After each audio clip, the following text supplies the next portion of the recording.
The man aimed a shaky pistol at my wife's face, eyes wild with self-righteous fury, right in our front yard all because she jogged past the HOA clubhouse without a badge. He didn't know, and I'd have paid to see his face when he realized that the woman he threatened with a cheap knockoff Glock was a Delta Force operative, fresh off a classified mission 3 days prior. Her gear still sat unpacked in the garage. Now she faced a wannabe security guard gripping his gun sideways like he'd binged too many action flicks. She could have disarmed him with a twig and a shoelace, but she gave him a chance to stand down. He didn't take it. That's when things went from absurd to explosive. We moved to Riverbend Estates for Quieta laughable goal, given my wife once defused an IED under mortar fire in a sandstorm. But after years of high-stakes ops, she wanted normalcy, jogs, gardening, maybe a few chickens. Me, a cybersecurity geek who'd rather debug code than touch grass, just needed fast Wi-Fi and a dark basement. The neighborhood's brochures promised a secure, family-focused sanctuary with optional potlucks and community spirit. They didn't mention armed vigilantes patrolling like it was a post-apocalyptic RPG. The red flags appeared early, for golf carts outside the clubhouse, painted black with HSD, Home Safety Division, stenciled in white, complete with cup holders and blue lights zip-tied to the roofs. I thought they were for parades or pranks. Nope. These were deadly serious issuing tickets for unleashed dogs on your own lawn. We kept low for a week. My wife, Emma, organized the garage, installing security cams out of habit, not fear. I buried myself in code, avoiding Susan Mitchell, the HOA president, who greeted us with a laminated badge and a rulebook thicker than a dictionary. Her smile screamed unopposed power. She handed us bylaws banning outdoor laundry, mandating grass under 2.8 inches, and prohibiting intimidating recreational behavior. When I asked what that meant, she smirked. You'll know it when you see it. Trouble was brewing, but Emma nodded politely, fresh from disarming warlords, like Susan's clipboard was just another Tuesday. Day 9 shattered the calm. Emma went for her morning jog hoodie, sneakers, earbuds. I sipped coffee, coding, until a camera alert pinged. The feed showed 2 HSD carts blocking the street, Emma standing still, hands raised slightly, and a paunchy man in a tactical vest aiming a pistol at her chest, shouting. 2 more officers flanked him, looking baffled. I dropped my mug, sprinting outside. Emma was ice calm, eyes locked on the gun, her hand twitching a signal she was seconds from action.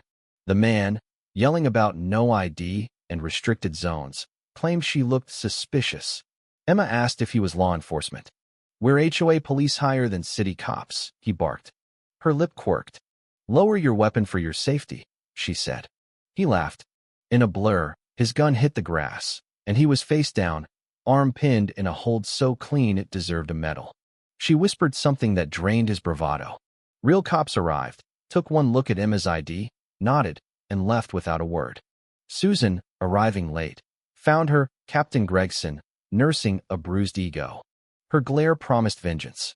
Instead of retreating, Susan declared war. The emergency HOA meeting was a spectacle, neighbors with popcorn, lawn chairs, and coolers, like it was a blockbuster premiere.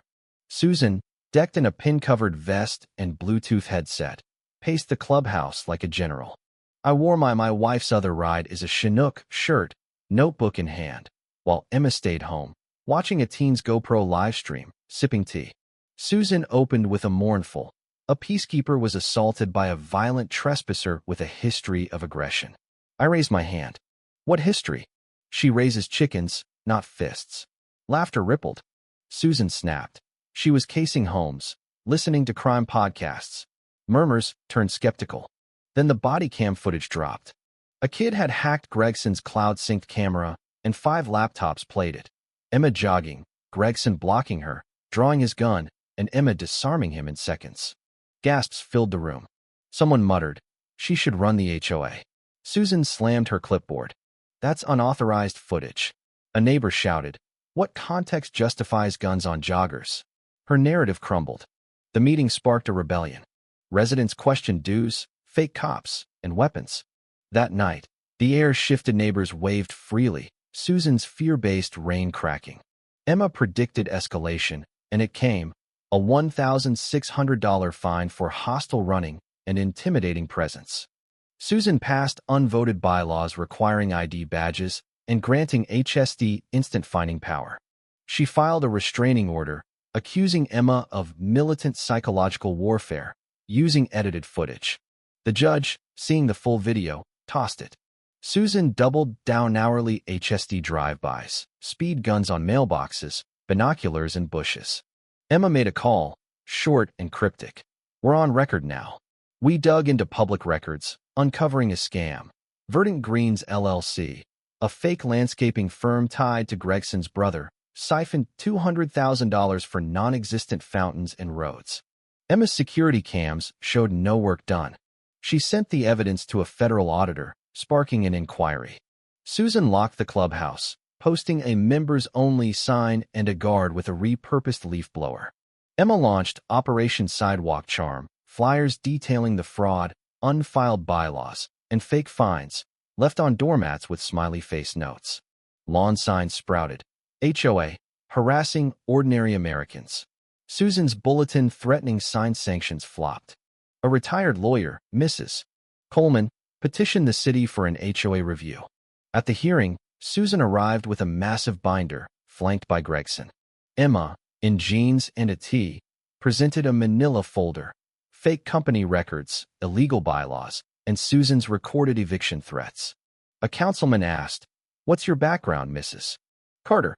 Emma replied, "Active Tier 1 Special Mission Unit, U.S.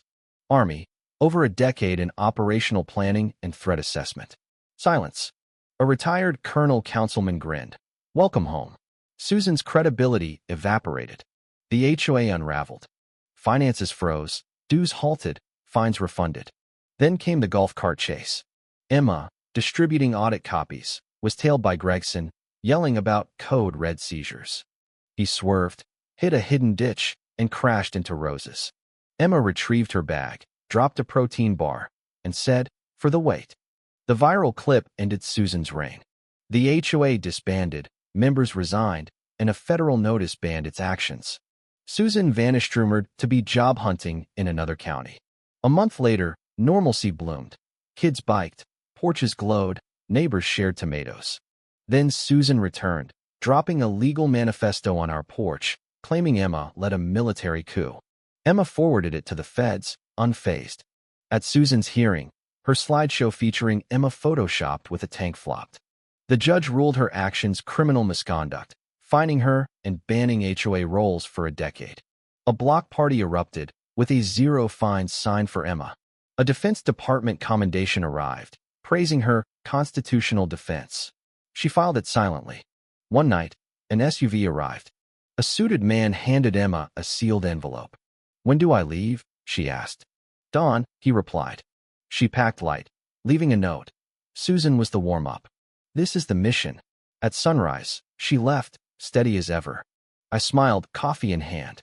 The new HOA president, Dave, a retired mailman, kept one rule: don't be a jerk. Susan thought she owned Riverbend. Emma reminded her, "Mess with Delta Force, and you lose more than a clipboard."